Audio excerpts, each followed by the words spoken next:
Shalom. Kol halo Yahweh Ba'ashum, Yahweh Ba'ashum, Rakach Wadash, the bonds of the apostles, the bonds of the elders, I great millstone who rule well, and taught me this truth. Much respect to you brothers out there that's preaching his word and truth and sincerity. Throughout the four corners of earth, tabernacle of David, that's being risen up right before your very eyes. The man of the Lord, the true man of the Lord, that's out there on the highways and byways is preaching his word, right? The people going to learn the hard way that we had this truth, right? To the speckled bird and to our people scattered abroad, the men, women, and children that's listening and learning, it's taking heed to this thing, especially in these last days. To you, I say shalom. Let's get into this lesson, right? This wasn't planned, but hey, everything's through the spirit right here. I was just going through the YouTube shorts, and this little joker keeps popping up, right? This appear to be Edomite, which I believe wholeheartedly he's an Edomite. He keeps on debating other Edomites. Hey, your kingdom is divided. Your kingdom is divided, and as you see, he's a pro-Trumper. So, while all the other maggers are waking up to Trump's bullshit, you still have jokers like this that will still stand with him until they die. Matter of fact, the other day, I saw this Edomite with a Trump flag. I was like, man, look at this dumbass over here. Just proudly with the flag and Trump flag walking around here, just looking like a dumbass idiot, man. And some of the comments, as you see right here, some of them is divisive, some of them is against them, and some of them is for them, right? Because when I tuned in, he was talking about Northern Kingdom, which of course they talk about Northern Kingdom, jumping the borders, but they don't talk about their own people doing that, right? Their own people coming in here being illegals, right? Quote unquote illegals, right? They don't talk about their own people doing that, but Jake doing that or a person of another nation, oh yeah. Let's call them let's call them this, let's call them that, Everything under the book but a child of God, right? But as you see, border jumping pirates, they got this person says they are a terrible nation of the chosen knights. How many Americans approved of this war, right? So yeah, it's just divisive. But you're still gonna have cats like this, right? Edomites like this, I should say, in these last days that's gonna have that pride on them.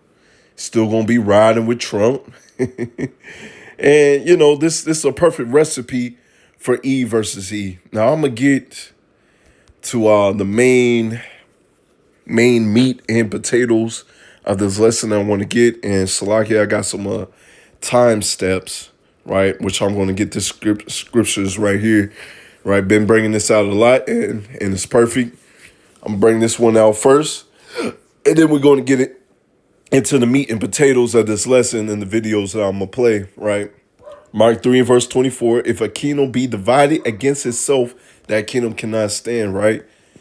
Old boy is debating with other Edomites about Trump, how Trump is so great, how Trump is making, Babylon great again, right? So you still have some Edomites out there that's still delulus, right? While the other sect is waking up like, hey, man, this ain't it.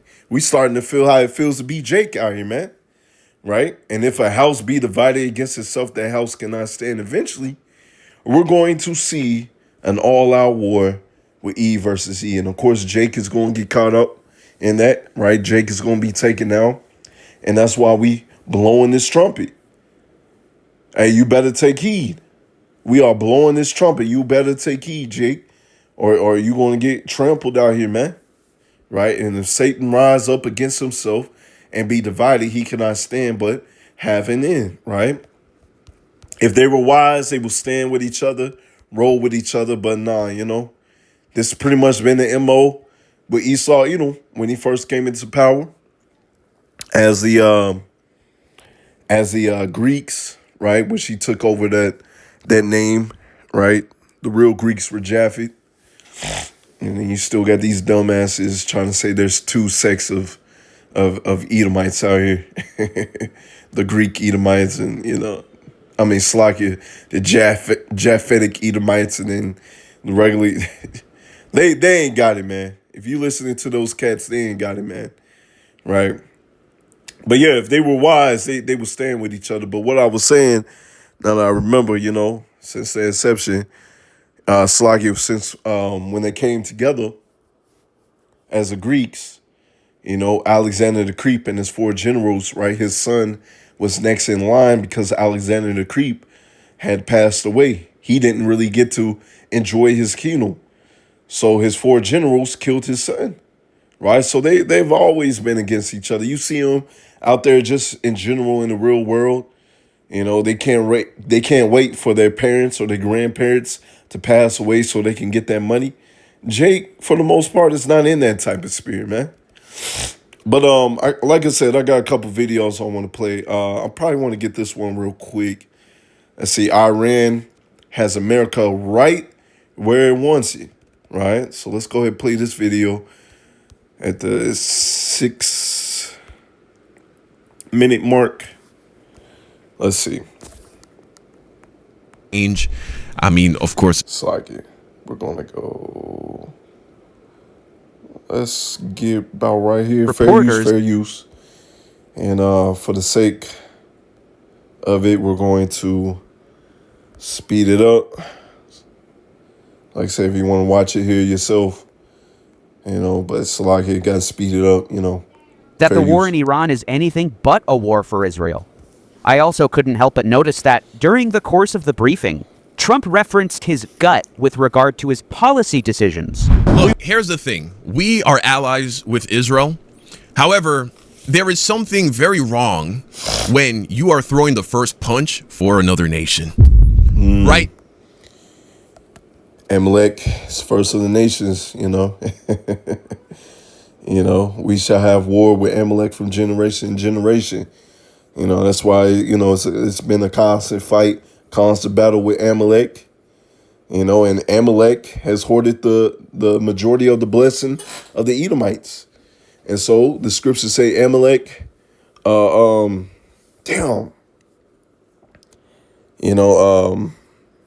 least of the flock shall draw them out the water. Y'all about to say, damn, Satan make me forget. I'm like, that's a class of scripture right there. Right? The least of the flock shall draw him out. And this is what's happening. When he has hoarded the blessing. Matter of fact, which we'll get into it. I'm going to go ahead and just bring out the scripture, right? Let's see where that scripture at, right? Jeremiah 49 and verse 7 concerning Edom. Thus saith the Lord of hosts, is wisdom no more in Teman? Is counsel perished from the prudent? Is their wisdom vanished? There is no wisdom. Right? Because what we're about to get in this video, right? Matter of fact, just turn to this right here. It's like it. What we're about to get in this video, you a dumbass. Right? Once again, we get the title of this.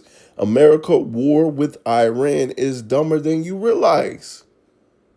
There's no more wisdom in teaming. It'd be one thing if Iran started bombing Israel, and then as allies with Israel, we sent a few bombs back their way. Now, I am no fan of the Israeli government, but at least that would make sense. We were the aggressors in this situation. So if there was no threat to the American people, if there was no threat to the American government, if American intelligence agencies came to the conclusion that if we were to do these things, the outcome would not be good, why did he do this? And he did it without the involvement, advice, counsel, or consent of Congress, which it is Congress that determines whether or not we go to war in the first place. And as the elders been bringing out, hey, Trump is not the only president that's been going against Congress, doing their own thing, right? Making their own laws, like the tariffs, right? Congress is supposed to implement tariffs, not the president. But hey, he been doing his own thing. So, yes, our government is corrupt from top to bottom. You can't just look at Trump. You can't just look at his cabinet. The entire vessel, the entire institution of the House and the Senate is rotten on both sides. Because let's get this scripture right here, right? Habakkuk 2 and verse 16, thou art filled with shameful glory. Drink thou also. Let thy foreskin be uncovered. You being exposed. The EP files, it goes down the line. You being exposed, right? Amalek pulling the strings behind. These things are happening. The people's looking at what's going on, and they're like, hey, hell no, what's this? Right? The cup of the Lord's right hand shall be turned unto thee. Shameful spewing shall be on their glory. Right? The other day, the elders did a lesson on it. Elder Malcolm did a lesson on it of the warship, Babylon's warship being taken down. Right? And then you also have B.B. Milkowski. Apparently he's missing. Apparently they're using AI generation videos, trying to prop up that he's either in a coma or he's sent to the spiritual realm. He's either in a coma or he's sent to the spiritual realm, And what we're seeing right before our very eyes, America is looking weak. This is going to have the other nations lick their chops, right? Trump said to the other nations, asking for help. You're like, nah, man, we ain't helping you. This is your war. We ain't helping you. Matter of fact, let me see this video right here.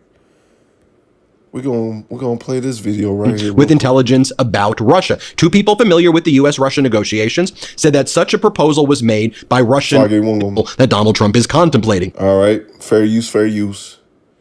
Right, you see the title right here. Trump panics over Putin ultimatum in war. Right, and to get the gist of it, apparently Russia, which I was thinking about this the other day, when some of the, I forget who said it. I believe it's a video that Elder Malcolm had posted up the other day about the warship. It's like, who is feeding Iran this intelligence? Where to hit them at? How to hit them? I was thinking, hey, it's probably Russia. As you see right here, Moscow proposed a quid pro quo to U.S. in which the Kremlin would stop sharing intelligence information with Iran, such as precise coordinates of U.S. military assets in the Middle East. Hey, they got your coordinates. They know where you at.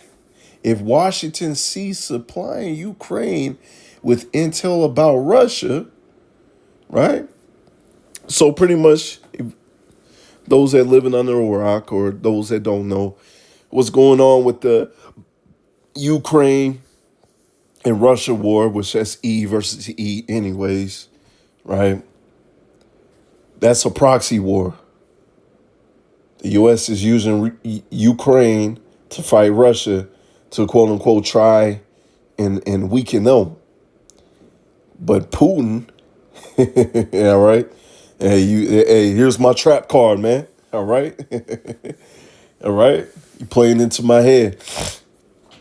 Since you fighting us with this proxy war, I'ma feed your enemies this intel. Right? I'm going to feed your enemies this intel, and they going to hit you hard. They going to hit you hard, man. Right? Right? Since you want to have the Ukrainians fight us, we're going to have the Iranians fight you, and they're going to hit you hard, and they're going to make you look stupid. And that's what's happening. Right? It's beautiful. Moscow proposed a quid pro quo, and you know Donald Trump loves quid pro quos to the U.S., although Donald Trump never makes good on his side of the quid pro quo, unless it's Vladimir Putin, under which the Kremlin would stop sharing intelligence information with Iran, such as the precise coordinates of U.S. military assets in the Middle East if Washington ceased supplying Ukraine with intelligence about Russia. Two people familiar with the U.S.-Russia negotiations said that such a proposal was made by Russian envoy Kirill Dmitriev to Donald Trump's envoy Steve Witkoff and his other envoy, Jared Kushner, during their meeting at the end of last week. It's being reported that the existence of this proposal has sparked major concern among European diplomats who worry Moscow is trying to drive a wedge between Europe and the United States at a critical moment for transatlantic relations, to which Donald Trump posted this morning the following. Again, while this war is raging out of control in the Middle East, Trump attacked NATO. Right, so Putin makes this offer to Trump. Trump's response is to say the following. Without the U.S., NATO is a paper tiger. They didn't want to join the fight to stop a nuclear-powered Iran. Now the fight is militarily won with very little danger for them. They complain about the high oil prices they are forced to pay, but don't want to help open the Strait of Hormuz. A simple military maneuver that is the single reason for the high oil prices. So easy for them to do with so little risk. Cowards. And we will remember Donald J. Trump calling NATO and our European allies coward. And right now, the markets are E versus E. All right? E versus E. And it's beautiful, man. It's beautiful. In fact, yeah, it's beautiful, man. Let's see if there's more. Next 12 months will surge above 5%. We're now talking about likely interest rate hikes versus lowering interest rates as a result of this disastrous war. Woo! And we're seeing firsthand. We living it firsthand. We're seeing it firsthand. How Jacob's trouble may pop off, man. Right? Right? People ain't gonna be able to drive. You ain't going to be able to get your food, your electronics, all this, man. It's going to be ugly out here. And if you don't have the Spirit of the Lord covering you, right? You don't have that spiritual mark, that spiritual mark, you done. It's going to be out here ugly, man. I'm looking at this chart right here. It's going to be ugly for you, my boy. Right? Let's put gas in my car today.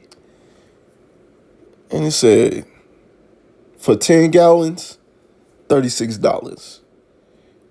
And in the past, you would get 10 gallons, sometimes for $20, sometimes for $24, maybe 26, 28. But 36, oh man, it's going to get ugly out here. I can only imagine everybody else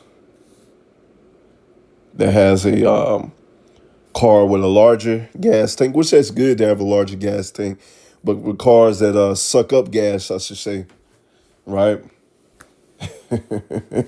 Regardless if you have an electric car, hey, we coming into the times where we're going to have to truly rely upon the Lord, man, right? And the inflation that it's going to cause. I don't think it will be surprising if the price per barrel of oil hits $200. Saudi Arabia is predicting it will be at least $180 per barrel. And Donald Trump continues to panic as It's going to get ugly out here, man. It's going to get ugly out here. If you don't have that spiritual mark, you're done. Let's get that. Ezekiel 9 and verse 4. Right?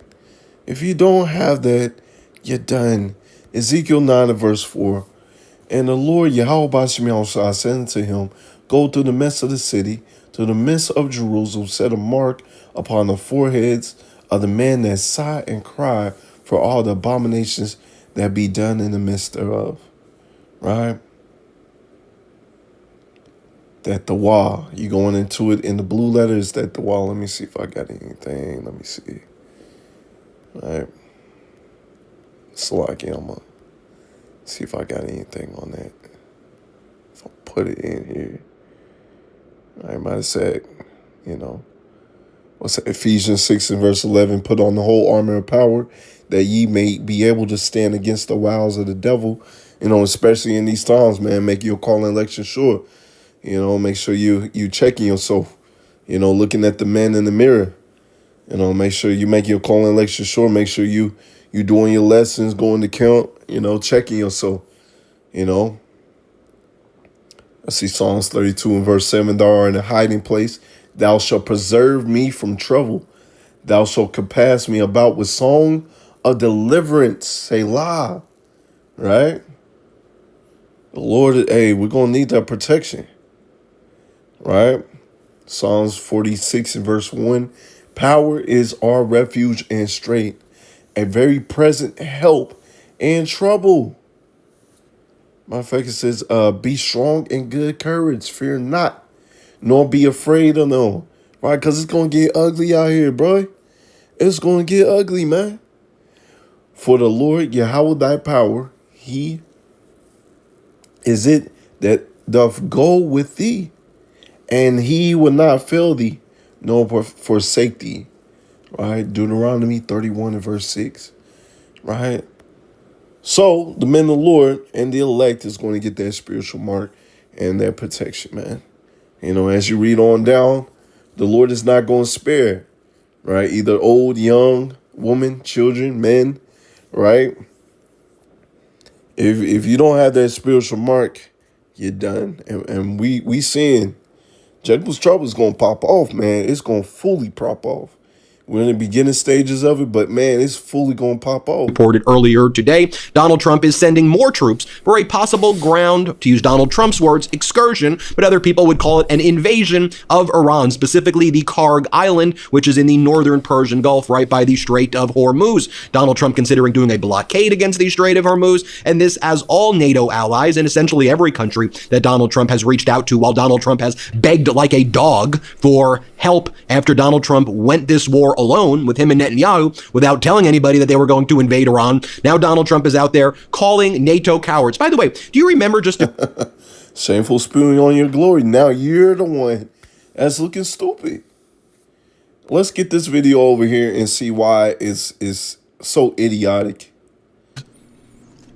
I mean, what the fuck is going on? Let's fast forward. Indeed, Trump has vaunted he acts on it. Why is he here so often?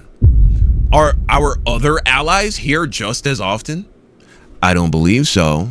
What is America gaining from Israel? These leaders who and we don't want to in television all right. Here's the right video. Let me as you see in the title, Iran has America right where it wants it. Right? So pretty much you're an easy target. So I'm gonna rewind this. VHS filters and synth music. But theoretically, it should work both ways. Yes, if you know that an attack is going to happen in one specific location, just put all of your defensive assets there and call it a day. Should be easy, right? Well, no. Blowing up stationary targets with Tomahawks and B-2 stealth bombers is a very different mission set than escorting a very slow, massive oil tanker through a deadly choke point. Yeah. Anyone who has ever played an escort mission in an RPG video game probably knows this intuitively. First and foremost, Iran controls the north end. It is literally their territory. There are dense urban centers along Iran's coastline, which makes it way easier for them to hide stuff. Yeah. Plenty of large Look at highways that. connecting it to make moving weapons. Imagine you're a satellite, bro. Imagine looking at this shit through a satellite and I'm like, okay, find a truck with the bombs on it. Imagine that. I mean, Easy Jesus, target. just look at this shit. Easy target, You're not going to bro. be able to find shit, man, because it's still You know, an active, with- and this is with why I Slack, say, yeah. Easy target when you're going through the water line, you know, which he'll get into it.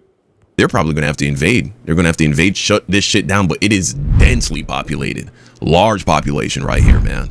And so, I mean, it would be a major ground invasion in order to try and shut this shit down to the point where they're like, okay, now if we see a truck move. What the scriptures say in the wars, right? So don't be surprised if they try to do a ground invasion, right? And especially Jake.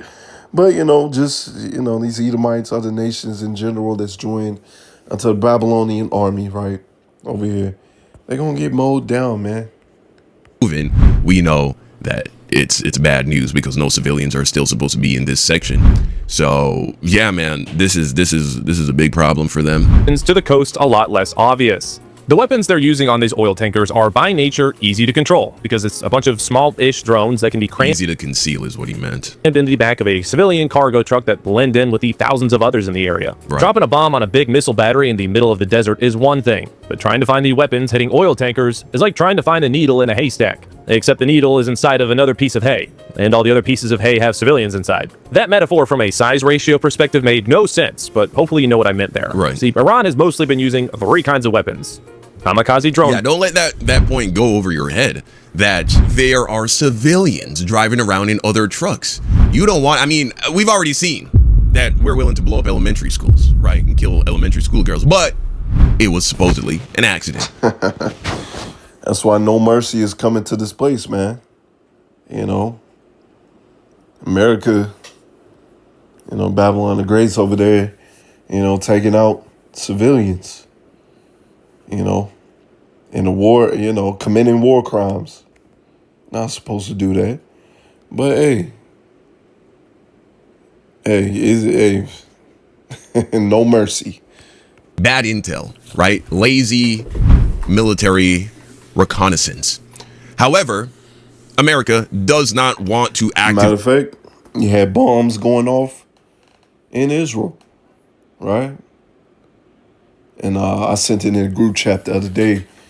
You know, you had these dumbass say, you know, this is exactly why Iran shouldn't have nuclear missiles and all types of artillery, because they're going to use it on innocent civilians.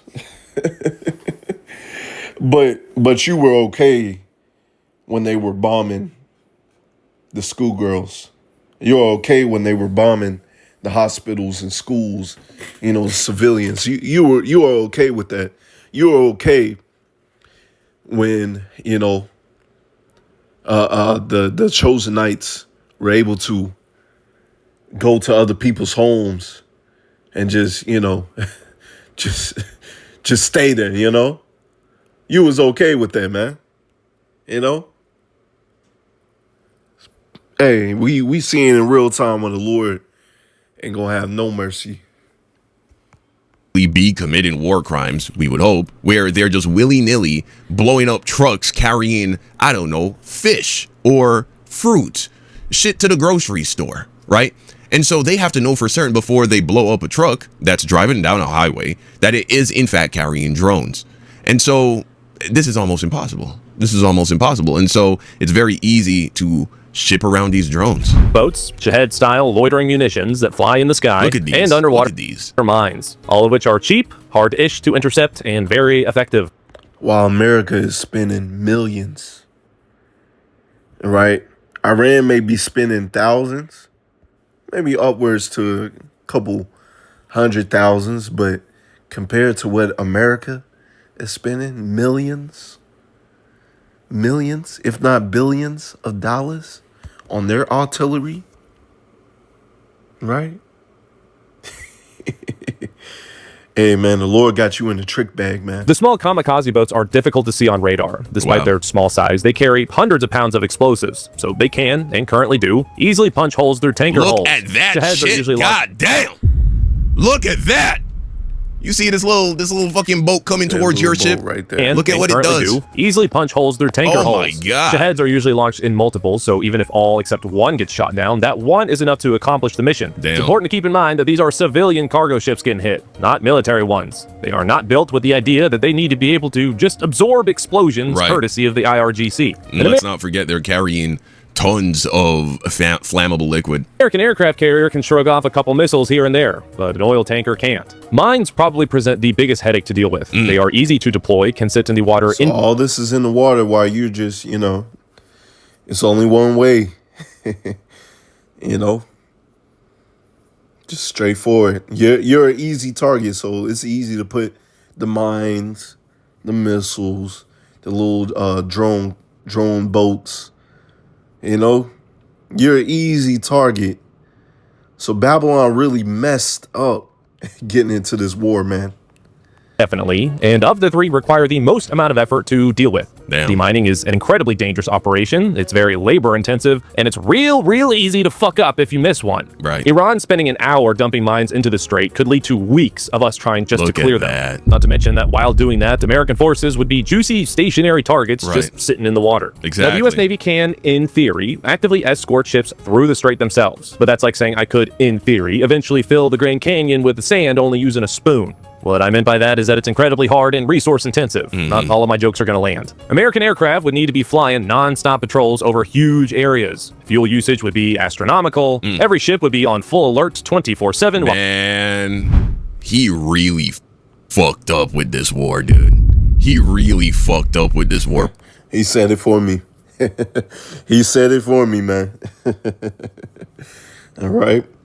We seeing why, just in general, why oil prices going to go up. The amount of oil that Babylon is going to use, if they were to employ that strategy, oh, man. Bad. Man. Notice, all the solutions, at least in regards to trying to directly deal with the Strait of Hormuz, are ass, bro. They're incredibly expensive, very inefficient, and you're still clearly going to take a lot of casualties, whether that be in the form of loot. Yeah, what did Trump said, hey, it's part of war. They gonna die. No sympathy, man. No sympathy. Just piece of chess, pawns on the chessboard, man. In military assets or people dying, cargo ships are going to blow up. And think about it. All they need to do is fail once in escorting an oil tanker for the oil companies and the people driving the boats to be like, yeah, fuck that, we're good.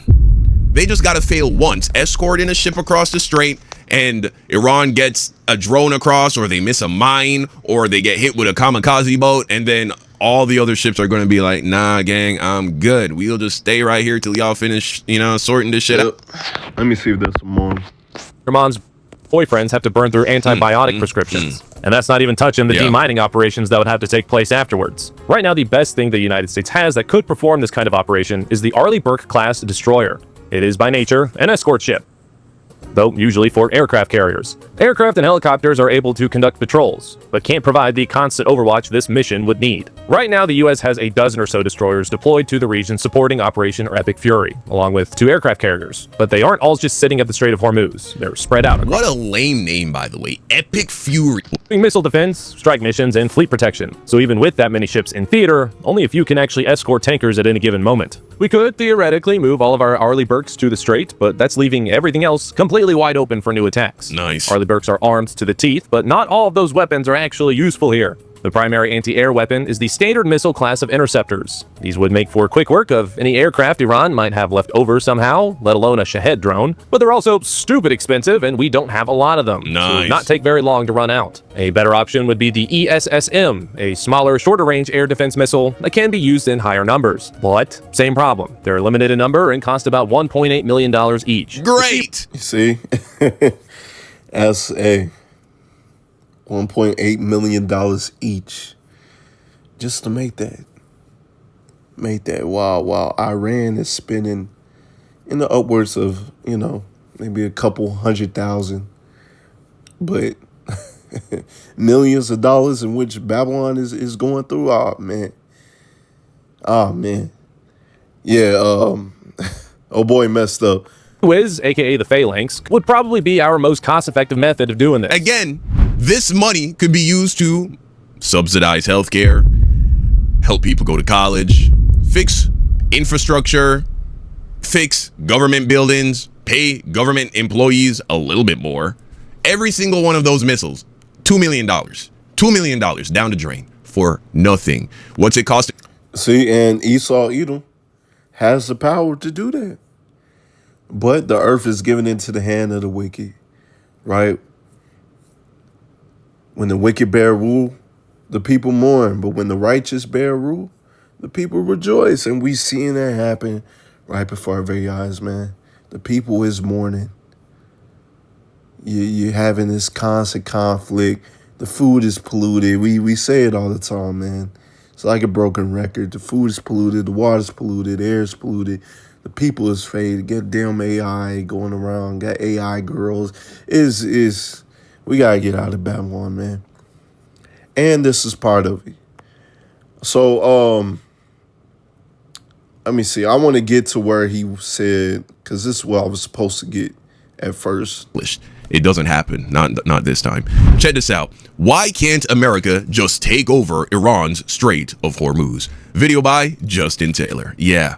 Shit is dire, man. Shit is real dire. Thank you, Battlefield 3, for preparing me for this moment. Why can the United States not just control the Strait of Hormuz? Iran has recently effectively shut it down and is not holding back on hitting ships that are making the daring move attempt sailing through it. America is now asking other countries for help while it struggles to defend it. Right. And one would think that with us blowing up every piece of Iranian military tech we could find over the last few weeks, this shouldn't be a problem. And yet it is. So why was effectively wiping out an entire country's military from the sky easy, but defending a tiny strip of water is impossible? We'll strike at Karkan the like and subscribe button, and let's talk about it. On March 1st, 2026, the oil tanker Skylight was hit and damaged by Iran, less than 24 hours after they announced that they were shutting down the Strait of Hormuz. Since then, God damn, man. Burn this shit to the ground. they have not held back and have inflicted multiple hits on several ships. Meanwhile, the world economy is scrambling to adjust. I'll talk about the economics behind this patch of water at the end, but first I want to focus on the military pew-pew boom stuff first. The Strait of Hormuz is a very narrow waterway located between the UAE, Oman, and Iran. At its most narrow point, it is 21 miles across, but the actual shipping lane, which sounds like a lot. I remember when I first learned that difficult to get these ships. American Army private can cover on foot in 2 about miles is a very different story. 17 minutes. In military jargon, this is referred to as a fatal funnel. It is a very narrow, predictable, and vulnerable area that you have to go through no matter what. Right. Half of war is literally just trying to find your target to begin with, but with the Strait here, Iran's targets literally come to them. Right. In case you're... Yep, so that's the part that I wanted to get. It's a fatal funnel. And that's why you messed up. All right. You're pretty much easy pickings. Right. You have to go to your enemy. Your enemy is spot you right then and there, you know.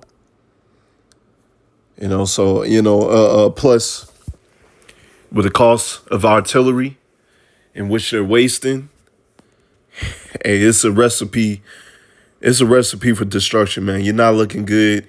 Now you're begging the other nations to join in, and they're not joining in. You're calling them weak and simple. You know, what's the scripture say? They shall hate the whore, man. But yeah, that's what I wanted to get, you know. Watch the video on your own if you want to.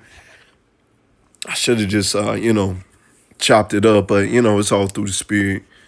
So, Yahweh desires an edifying lesson. Shalom.